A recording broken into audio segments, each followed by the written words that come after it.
Good afternoon. Getting right down to business here. We're doing it live, doing more at 4 weekday afternoons, right after Guy Benson and just before the 790 KBC News Blitz with Randy Wang at 5. Mottek On Money, live on the air, 790 KBC, streaming live online worldwide, KBC.com, the free KBC app, and on-demand podcast, KBC.com, Apple, iTunes, YouTube, all your favorite podcast platforms.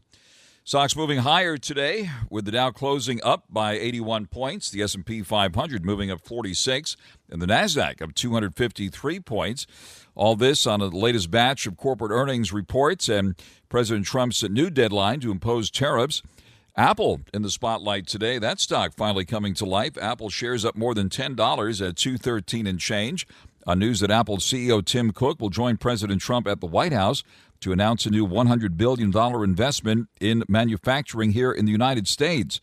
Apple previously announced a $500 billion investment in the U.S. over the next 4 years as it looks to avoid tariffs on its products overseas. The White House announced that Apple is set to dodge most of the U.S. tariffs and imports from India, where most of its iPhones are currently made. The president hit India with an additional 25% tariff because of India's purchase of Russian oil, bringing the total on India tariffs to 50% compared to later this month.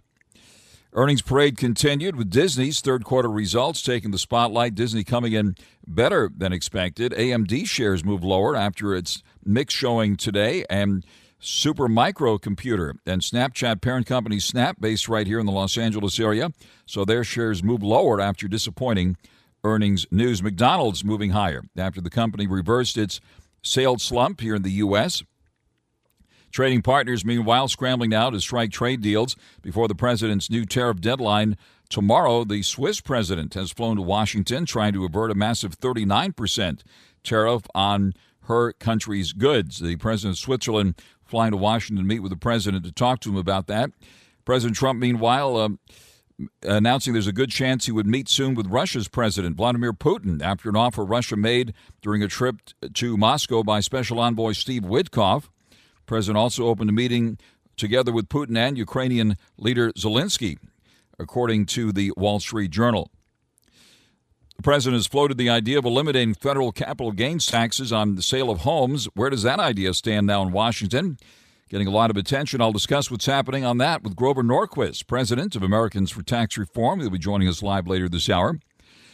And they're iconic, and they're on tour. The Beach Boys on tour, coming to their home turf here in Southern California this weekend, including Long Beach. Coming up later this hour, I'll be speaking with Hall of Fame rock and roller Mike Love of the Beach Boys and actor and musician John Stamos, who's been rocking and rolling with the Beach Boys for decades. They'll be joining me here later this hour.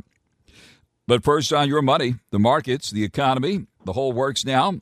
The one and only Ben Stein for our occasional Frank and Stein conversation. Ben Stein, financial and political commentator, author of numerous books, game show host of Win Ben Stein's Money. And yeah, that Ben Stein, who appeared in the movie Ferris Bueller's Day Off, giving the economics lecture on anyone, tariff and trade policy, and one of the most famous scenes in American cinema. Ben Stein, thank you very much for coming to the line. My great pleasure, sir. Wonderful to have you with us again, great Ben pleasure. Stein. Elated to have you with us, Ben Stein. A lot going on these days. So much going on. There's always a lot going on because it's a constant war between Mr. Trump and other countries and the media. So we're in a state of constant conflict. And it's something that we can talk about here right now. What is top of mind here, given so much to unpack here today? Well, something that I think maybe belongs on another show, but maybe it doesn't, since you are a man of many tastes.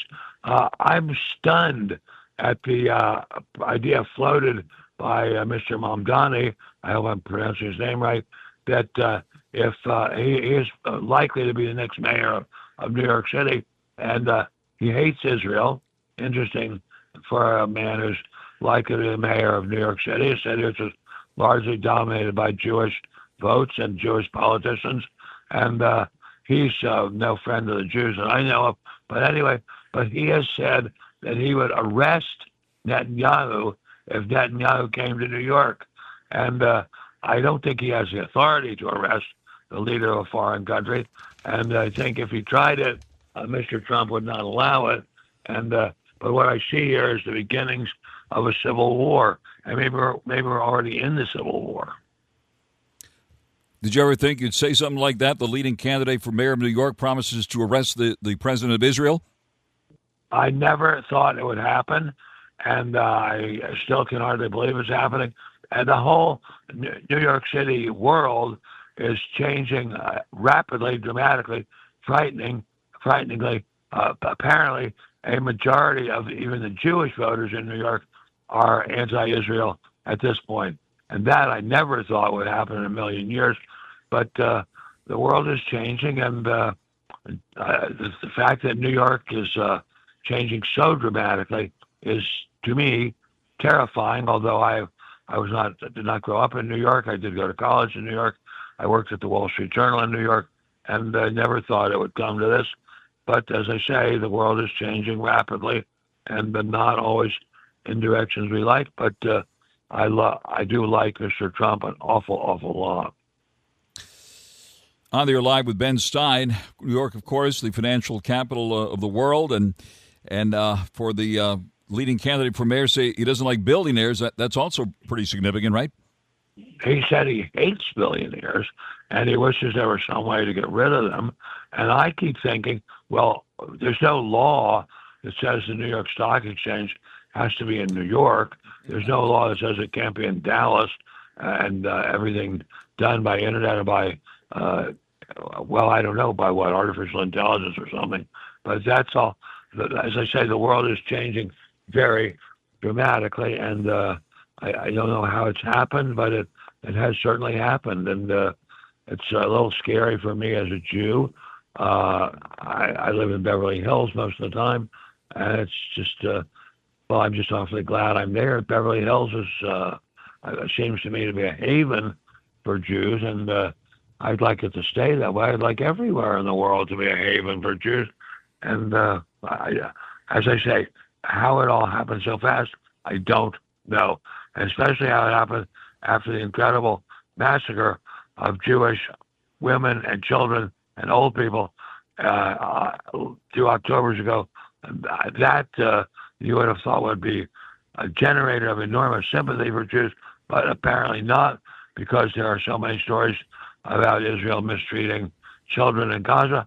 But apparently an awful lot of those have been debunked as Hamas propaganda. And in fact, something I just learned yesterday, which is that apparently all news stories out of Gaza and all photos out of Gaza and all videos out of Gaza have to be approved by Hamas. I couldn't. It sort of reminds me of the idea that every piece of news coming out of Hitler's Germany had to be approved by Hitler. I mean, I don't get it. I just don't get what's happened in the world. I'm old and pathetic, and maybe that's what it has to do with. President Trump certainly has put his foot down on anti-Semitism, especially as it relates to universities. You've been following what's happening at UCLA. I don't know if you saw the latest article there. The Wall Street Journal now turning its attention to UCLA, putting pressure on the university.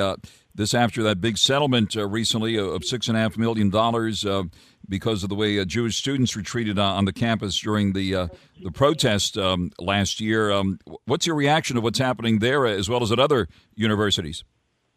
It shocks me, but it shouldn't shock me, because I've been a university professor, or teacher anyway, at American University in Washington, at UC Santa Cruz, and at Pepperdine. And the kids like to rebel. They like to do sometimes what they think is the humanitarian way, but it turns out to be a cruel, anti-human way. And that seems to me to be what's happened even at our beloved UCLA, which we love so very, very much. I hate to see what's happened, where Jewish students run the risk of getting beaten up anytime they appear on campus in what you might call Jewish dress, which would be head skull caps. I don't know what else exactly, but anyway, how it all changed. As I say, I keep going back to that. What happened, seemingly to me, the Jews should be the victims and being sympathized with. But apparently all the news stories coming out of Gaza about mistreatment of children in Gaza have made a big impression. But it's still not clear if those stories are true. On there live with the one and only Ben Stein. Ben Stein, you had a front row seat in the Watergate days to the Nixon administration, and I want to get your reaction to this report this week. The Justice Department opening a federal grand jury investigation of former Obama administration officials who allegedly conspired to whip up the scandal about President Trump's purported links to Russia back in 2016. Have you had a chance to read in on all this and your reaction to this drama? I read about it a great deal, and I can well believe that there was a conspiracy against President Trump. I know for sure there was a conspiracy against President Nixon. Here it is, incredibly, time flies, 52 years past the worst part of Watergate, and they still haven't figured out what he did wrong. And I follow that news very closely indeed, since, as you say, I was there, although I wasn't really ever accused of doing anything wrong. Maybe I should have been. But this is an amazing situation where there can be a cabal of media and leftists to attack a president and ruin his life. The latest stuff about Trump being somehow connected with Epstein and his island of young girls, that seems to have been just completely made up. There's no evidence that Mr. Trump misbehaved with young girls. And yet this story is dominating the news in many media areas. Very scary to me that the media can have this much power. And, of course, it's totally under the thumb of the Democrats and the leftists.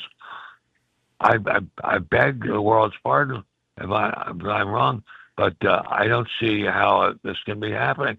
America has a Constitution. We're supposed to be governed by the Constitution. We're not supposed to be governed by the media. And yet the media and their friends on the left seem to have a power which is just breathtaking against the Republican Party. It breaks my heart. I'm a Republican. I've always been a Republican. I hate to see what's happened. It seems to me as if we have now a four-part government, not a three-part as specified in the Constitution. We have a four-part, and what's the fourth part? And in some ways, I guess, the most powerful part is the media. And the media is steadfastly anti-Trump, steadfastly anti-Republican. I don't get it. I do get it, because I've been in the media. I've worked with the media. Some of the worst opponents of the Republican Party have been friends of mine since childhood, like Carl Bernstein, who grew up next door to me. I don't understand how they got to wield so much power, but maybe I do understand. I mean, the world is surrounded by a padded cell of media, and so you grow up hearing the media. You don't grow up hearing President Nixon or on the air President with Trump. On the air with the voice of experience, Ben Stein here, Frank and Stein conversation here on 790 KBC. Republicans on the House Oversight Committee announced this week they've subpoenaed a host of top Democrats and former law enforcement leaders to appear for depositions in their investigation of the Epstein case, including former President Clinton and former Secretary of State, his wife, Hillary Clinton. Do you think we'll ever see that happen? I think there'll be hearings, but I don't think they'll ever prove anything against Mr. Clinton. He's a media darling. He's a left-wing darling. I mean, it was sort of, I think, well known that his sexual hijinks before he became president and while he was president surpassed those of any other president, and yet he was never in any sense whatsoever disciplined over it, and I don't think he will be either. And maybe he shouldn't be. I mean, there's nothing in the Constitution that says that the president can't have girlfriends, so maybe that's just the way it's going to be, unless you're a Republican, and then the media can go after you. And the media is not covered by the Constitution. They operate on their own scale. All right, if you could kindly put your economist hat on for a moment on how all this tariff stuff is playing out. The big deal with the European Union recently, Japan and China still hanging out there, and now this increase in tariffs on India because they're buying Russian oil. How do you think the tariff story's been playing out this year? Sir, I don't think there was ever any point to Mr. Trump getting this thing going. I still don't think there's any point to it. I mean, I love him, but I'm not his slave. I don't understand why he did what he did about the tariffs, and I don't think it's ever going to come out to be much of a game changer in terms of the life of the ordinary citizen or any citizens in the U.S. I don't know. Mr. Trump likes drama, and the media likes drama, and I guess lots of people like drama. This seems to was a completely unnecessary drama. I don't think it ever worked at all. As I said in Ferris Bueller, it didn't. Tariffs don't work as a means of national policy or international policy. Let's hope and pray this all comes to an end soon. That famous lecture you gave impromptu, in that movie is being looked at quite a bit. You from experience, you gave that lecture as you would in front of a classroom, right? Tell us more about that, and what was the key lesson there? The key lesson was you cannot expect to stop a recession, or in that case, a depression, by altering tariffs. We now know how we can keep the economy buoyant, and it's not through tariffs. It's through a very sensible monetary policy. And we've had that pretty much since World War II. It's kind of amazing to me that no one seems to have noticed that there hasn't been a really serious economic downturn, a really serious one. There have been downturns, but a really seriously bad one since World War II, when the nation was just taxed highly and the government became enormously bigger. That has kept us seemingly from ever having another depression. And that is a consummation devoutly to be wished. Now, refresh my memory. Did you take the role before that lecture or after? Was the class already asleep when you were taking the role? They were already asleep, and they were sort of like Baker, Adamson, Adamley, Adamowski, Baker, Bueller. And, it did come to me just spontaneously in my woolly old head, and it was a wonderful surprise to me that was considered funny. I thought it was quite a serious lecture about economics, but it was just an incredibly lucky break for me. It turned out to be a famous scene, and I was just gifted by the Lord God with that moment. That's wonderful, and it indeed is one of the most famous scenes in American cinema, so God bless you for that, Ben Stein. And certainly this conversation is one for the ages as well. Appreciate it, and let's look for conversation, another Frankenstein conversation as soon as possible with you, sir. God bless you, sir. I'm at your disposal. Thank you very much, Ben Stein, for joining us live here on Mottek On Money on 790 KBC. Mottek On Money continues, 790 KBC. Good afternoon. Frank Mottek here. The Dow 81 at the closing bell today at 44,193. The S&P 500 at 46 at 6,345. The NASDAQ with a closing gain today of 253 points, selling at 21,169. The volatility index pulling back 6% today. Apple among the big winners today at more than $10 at $213 and change. NVIDIA still flirting with all-time highs of $1.16 at $179.42. Hit 180 this past week. Taking a look at the cryptos now, Bitcoin pulling back $100 at $115,183. Ethereum hovering just below 3,700. Doge at the moment at 20 cents. Gold at the moment still above 3,400, 3,432 and change. Silver just below $38 an ounce. Crude oil futures now at $64.32 a barrel. Oh yeah, platinum of $17 at $1,357. And now the latest news on 790 KBC. Welcome to NFL Flag. Are you ready? Yeah! Are you ready? Yeah! No matter who you are, lace up your cleats, smear on your eye black, step out on the field, and chase something. Chase a goal. Let's get it. Chase the big time. Get that, ladies. Chase rings. Chase gold medals. Chase all of it. It's all up for grabs now. NFL Flag. Chase something. Visit NFLflag.com to find a league and start the chase today. Jim Rome takes on sports. I'm here to give my State of the Union. What do I always say? While they may always be a disappointment, they're not always horrendous.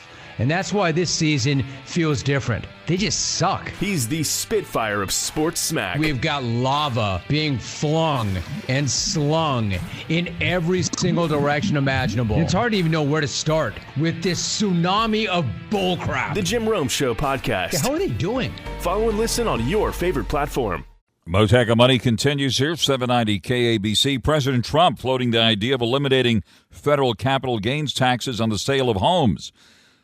That idea is being cheered by the real estate world. Where does it stand in Washington at this point? Let's bring in the one and only Grover Norquist now, the president of Americans for Tax Reform, who has a ringside seat there in Washington to all things taxes and the buzz on this idea of eliminating taxes on the sale of homes. Grover Norquist, thank you very much for taking the call here this afternoon.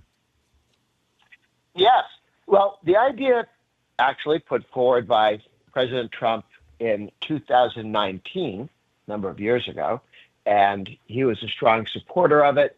His Treasury Secretary was convinced by the munchkins in Treasury, if you index one item in the tax code, you will have to index everything, and that'll cost $1 jillion. And with everything else going on, it was slow walk, and it didn't happen. The president, of course, understands that capital gains taxes are a second or third tax on the same dollar that you've already earned. But the issue is broader than cutting capital gains on housing. If you did that, you'd be incentivizing people to buy huge houses and not be in the stock market. You'd have lots of Taj Mahals and no factories. What the idea that the president was pushing, and 21 Republican senators signed a letter in support of, and has a lot of support to do, is to index inflation, index capital gains on inflation, which says and this is very important for houses. That's why people sometimes talk about it in terms of houses, but it's also important when you sell your farm, you sell your property, you sell stocks, anything that you own. Over a period of time, you end up paying capital gains on as much as half, or if you live through the 20% inflation jump under Biden. If you own stock or a house or land or started a small business before Carter's inflation, 10%, 12% a year, and then the periods of low inflation, but not zero inflation. You go 40 years with low inflation, that can be 40% of the value of your stocks, the value of your investments, the value of your small business, the value of your home. That really means that the tax on capital gains is largely a tax on inflation. Take the inflation part out. It is not reasonable, fair, just, or good for the economy to be taxing make-believe gains.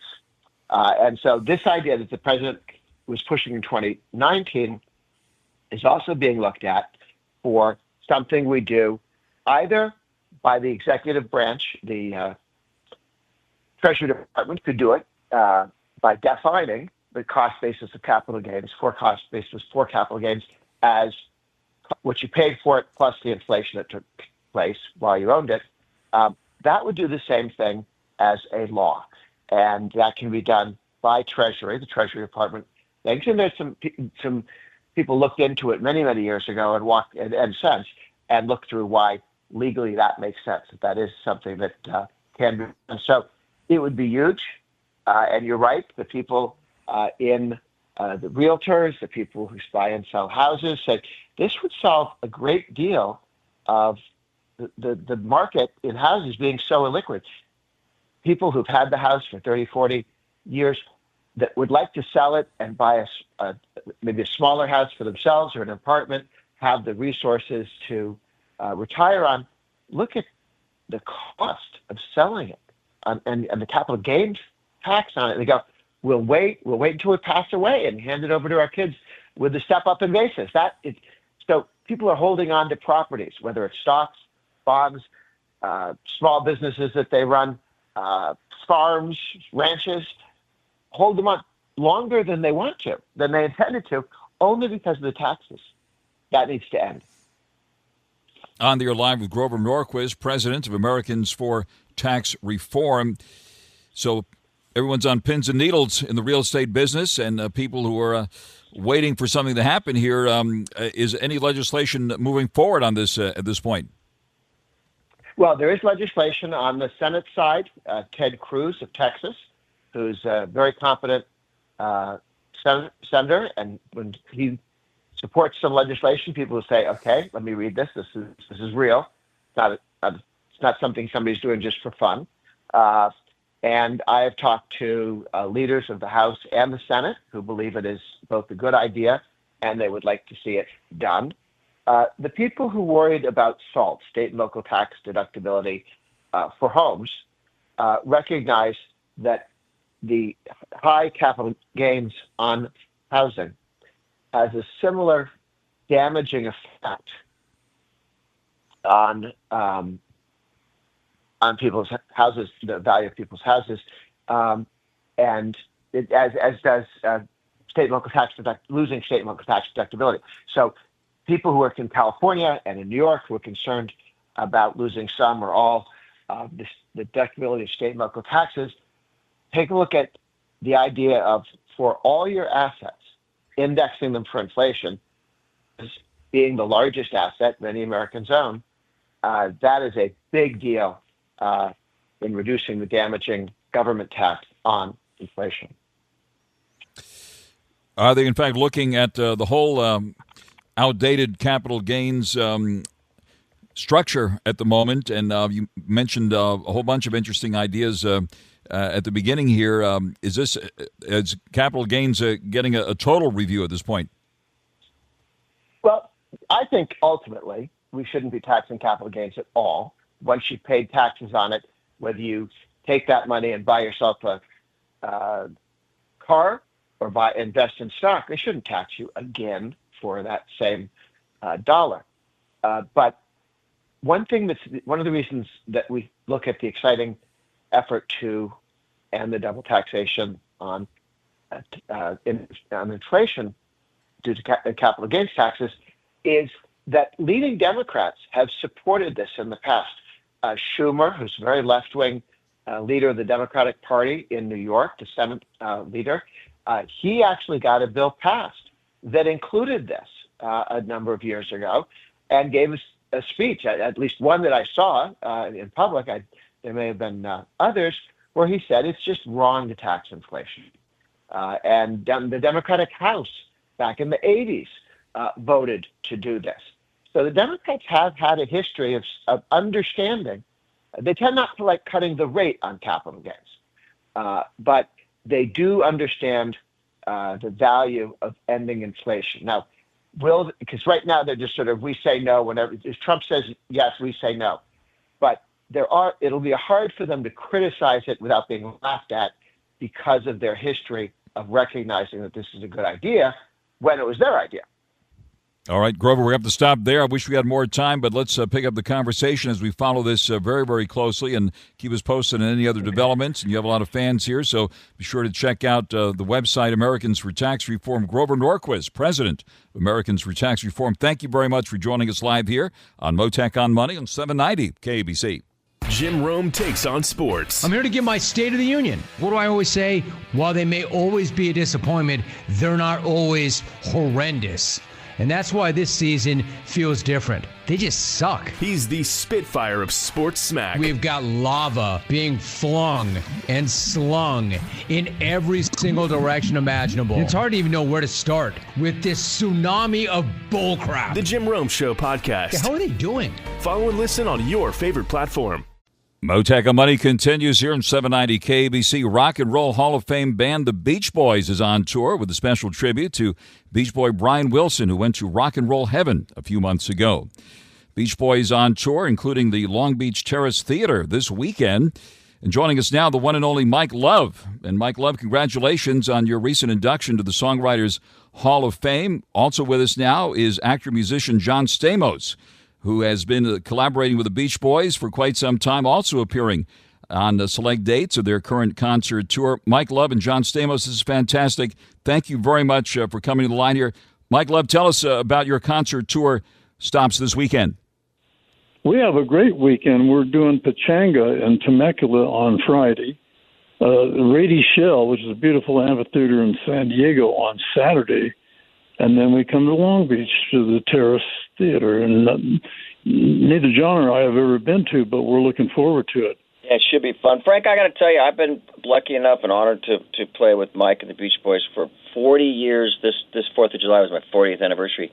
But I've never seen the reaction that I have the last, year or so. I mean, the world needs this music more than ever, and it's just, 2 hours of positivity, good vibrations, fun. Wouldn't it be nice? Optimism. And it's just a testament to Mike for keeping this music alive for so long, because people need it so bad. And, it's just a wonder that he's still going at 84 years old. He buries all of us on stage. He keeps going. He's like the Energizer Bunny. But because people want this music and need it, and Mike's out there, putting it out every night, and it's great. I'm thrilled to speak with you. You're, of course, the sound of California, and started, back in Hawthorne, right? SpaceX, of course, is you're on a business show here, by the way, Mottek On Money on 790 KBC, and Beach Boys got started, I see, back early 60s in Hawthorne. Tell us how it all started, Mike Love. Well, my cousins, Brian, Dennis, and Carl, live in Hawthorne along with their father and mother, Uncle Murray and Aunt Audrey. I live in Baldwin Hills area, but we get together every Christmas, every Thanksgiving, every holiday, every birthday, and it was all about music. So it was very natural for my cousin Brian and I to get together and write some songs.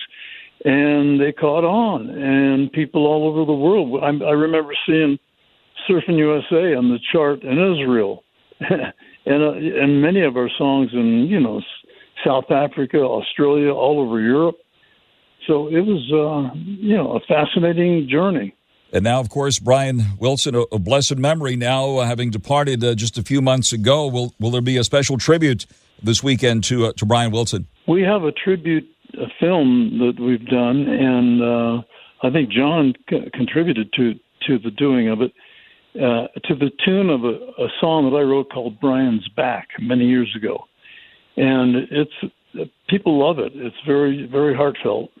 Yeah, it's a real emotional moment in the show. Mike plays the video, and then sometimes he'll come out and sing Warmth of the Sun, which, is a very poignant song for that time. And, you could see how much Mike loved his cousin in this video and any, anything that Mike talks about. But together, they wrote some, clearly some of the greatest music that's ever been written. I always say that Mike Love, he wrote this cinematic tableau of ideals and optimism and visuals that made the whole world want to be us, And it's needed now more than ever. People walk in a certain way to a concert, a Beach Boy concert, and they walk out different. They walk out floating. I've seen crowds just be sort of okay, let's see what this is about. And then Mike whips them into a frenzy with this music. But together with Brian, they wrote, some of the most iconic music that will last. Mike, what did Elton John say about Pet Sounds?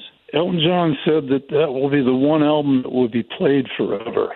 On the air with Mike Love from the Beach Boys and John Stamos, also with the Beach Boys, and they'll be playing this weekend at the Long Beach Terrace Theater. It's a great venue, right? Tell us about playing in Long Beach here, pretty much right here in your hometown. Well, we've played some great places over the years. We played the Queen Mary, I think, many years ago. But this will be the first time we're at the Terrace Theater. But we love theaters because you can see and hear. Everybody gets a great seat. we can even hear what we're doing, which is a nice thing, the harmonies and all that. And Friday we'll be in Pechanga, which is a great venue, and Saturday a fantastic venue in San Diego called the Radio Shell. So I'm sure your listeners spread that wide as well. That is fantastic. I've been dying to ask you this question, Mike Love. The song Kokomo, I used to live in Florida, and the song goes in the Florida Keys. There's a place called Kokomo. Well, I'm reliably informed when that song came out, there was no place called Kokomo, and there was a bar in the Florida Keys that ultimately did declare one of their bars Kokomo and put a sign up, that's Kokomo. How did that song come about? It came about by John Phillips, as a mom as a pop, has had the melody of the verse. And I came up the chorus, the Aruba, Jamaica, ooh, I want to take your part.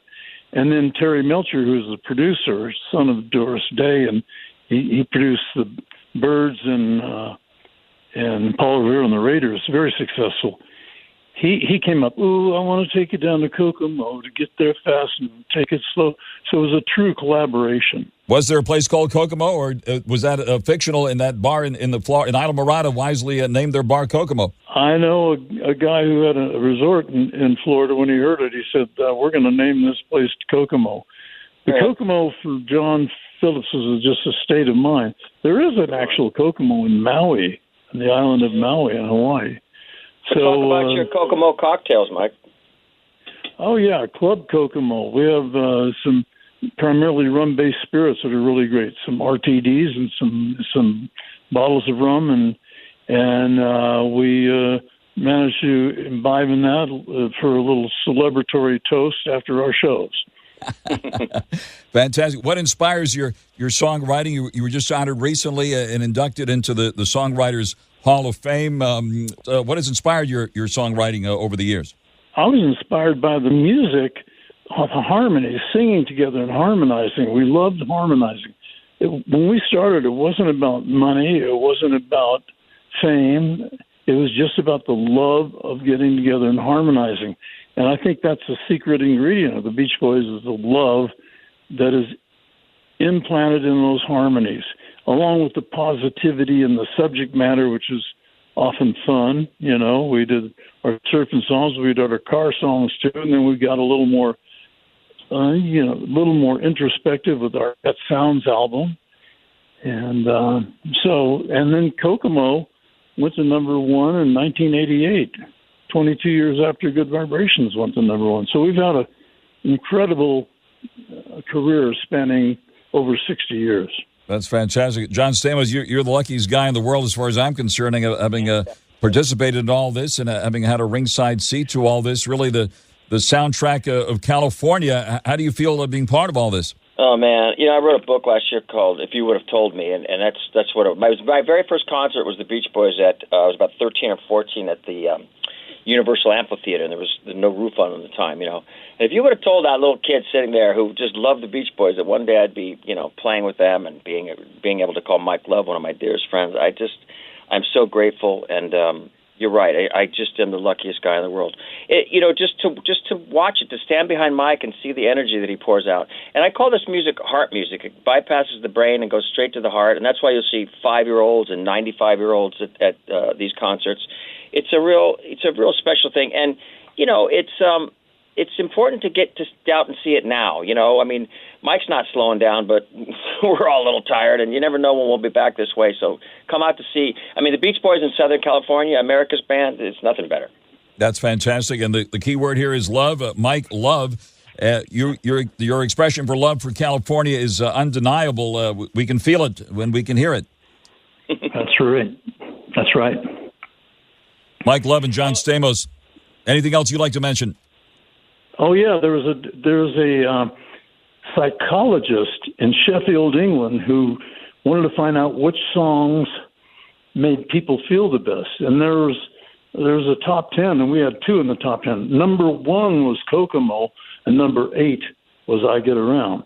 So many good vibrations, and you guys do get around, and including the Long Beach Terrace Theater coming up on Sunday, August 10th.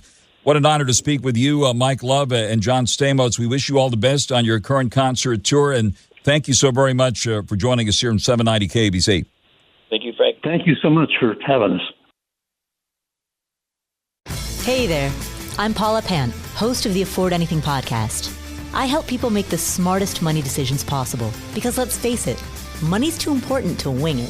From investing strategies to economic trends to savvy travel, lifestyle design, and beyond, we're in this journey to financial independence together. Remember, you can afford anything, just not everything. So, afford anything. Follow and listen on your favorite platform.